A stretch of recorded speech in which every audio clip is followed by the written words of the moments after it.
Svet miluje sledovať pády. Ľudia sa radi živia cudzím neúspechom, klebety, posmešky, jedovaté komentáre. To ide najrýchlejšie.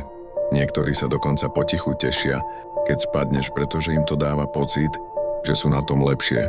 A čo úspech? Keď vyhráš, to nastane ticho. Žiadne úprimné gratulácie, len závislivé pohľady a slová. Mal asi šťastie. Preto je jedno jasné pravidlo. Neži pre potlesk. Nehľadaj uznanie u ľudí, ktorí by ti ho aj tak nikdy nedali.